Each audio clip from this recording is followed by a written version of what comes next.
Kenalkan, nama saya Fidal Razak dengan NIM 1322404. Di sini saya akan menjelaskan hasil penelitian kami dari kelompok 5 dengan judul Sistem IoT untuk mendeteksi status penggunaan meja belajar di ITB Jatinangor. Baiklah, dimulai dari bab pertama terlebih dahulu, yaitu pendahuluan. Adapun yang melatar belakangi penelitian kami ini yaitu yang pertama, mahasiswa sering kesulitan mencari meja belajar kosong. Lalu yang kedua, tidak ada sistem yang menyediakan informasi status meja secara real-time dan IoT untuk pemantauan otomatis sebagai solusi.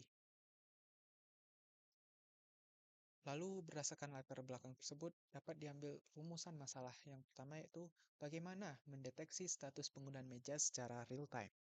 Lalu yang kedua, bagaimana mengintegrasikan data ke platform publik. Untuk menjawab rumusan masalah tersebut, diperlukan beberapa kajian pokok.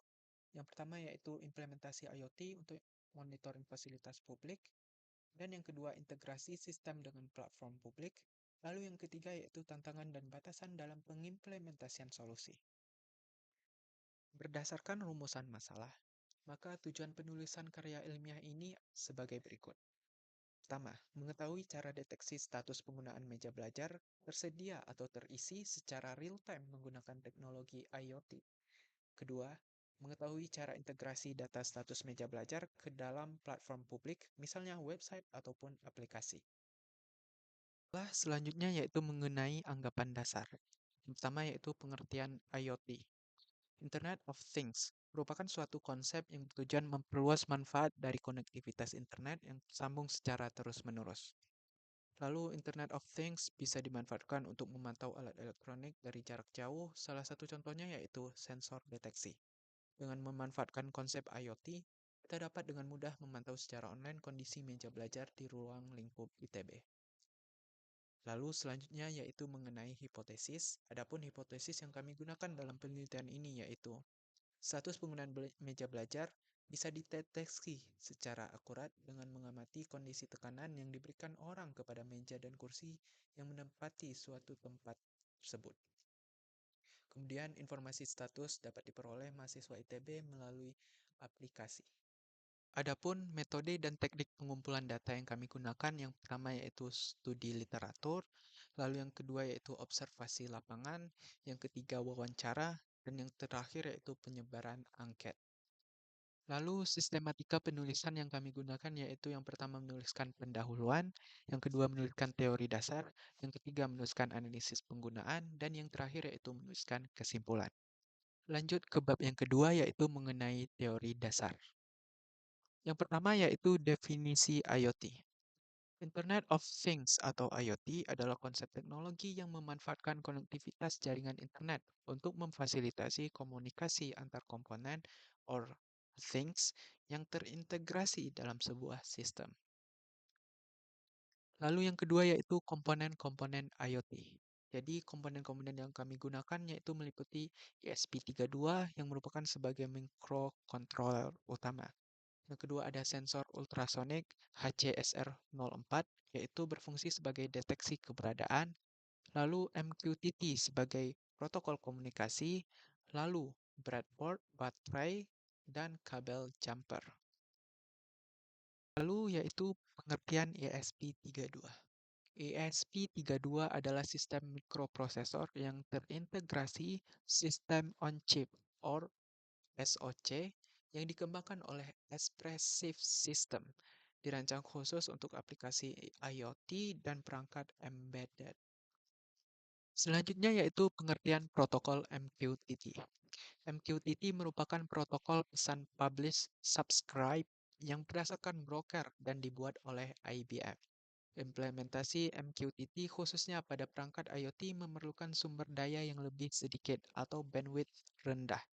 Protokol MQTT ini cocok untuk perangkat yang memiliki sumber daya memori yang terbatas atau kemampuan komputasi yang terbatas.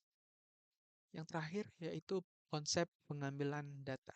Sistem kami mengadopsi pendekatan Sensing Transmission Processing berbasis IoT. Pada sisi komponen, sensor HCSR04 bekerja dengan prinsip Time of Flight atau TOF untuk mengukur jarak objek melalui pantulan gelombang ultrasonik. di mana ESP32 menghitung selang waktu antara trigger dan echo, lalu mengkonversi menjadi jarak menggunakan persamaan D sama dengan tau dikali V2.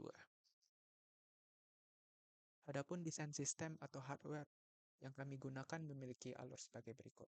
Yang pertama, sensor HCSR04 terhubung ke ESP32, lalu ESP32 diberi daya oleh baterai 18650, lalu koneksi menggunakan WiFi kampus, dan yang terakhir data dikirim ke server secara periodik. Selain memiliki desain hardware, kami juga memiliki desain sistem, software, dan konektivitas. Yang pertama yaitu website menampilkan status real-time dari database. Lalu, yang kedua ESP32 mengirim data dari MQTT broker. Dan yang terakhir server, yaitu Node.js memproses data dan update database. Selanjutnya, bab yang ketiga, yaitu analisis penggunaan. Yang pertama dimulai dari gambaran umum kawasan kampus ITB Jatinangor. Berdasarkan peta ini, terdapat 39 titik pada kampus ITB Jatinangor. Meja-meja umumnya tersebar di area gedung perkuliahan seperti GKU 1, GKU 2, Gedung A, dan gedung-gedung lainnya. Lalu selanjutnya yaitu frekuensi penggunaan meja belajar di kampus ITB Jatinangor. Berdasarkan data yang kami peroleh dari survei, 81,3% dari responden sering menggunakan fasilitas meja belajar umum di kawasan kampus ITB Jatinangor. Untuk memastikan sistem IoT ini berjalan dengan baik, maka diperlukan identifikasi area dengan jangkauan Wi-Fi ITB hotspot. Dapat dilihat pada peta ini, Wi-Fi ITB hotspot sudah cukup tersebar dengan baik pada area ITB kampus Jatinangor. Berikut merupakan alat dan bahan yang kami gunakan dalam pengimplementasian sistem IoT. Lalu, berikut ini merupakan cara implementasi sistem yang kami buat. Yang pertama dimulai dari perangkat keras. Adapun bentuk perangkat keras yang kami rancang yaitu seperti gambar di kiri bawah ini. Lalu perangkat lunak, yaitu menggunakan urutan pemrosesan data sebagai berikut. Yang pertama dimulai data dikirim oleh ESP32 ke server pusat, lalu server pusat menerima dan memperbarui data, lalu website memperbarui data berdasarkan data yang terbaru.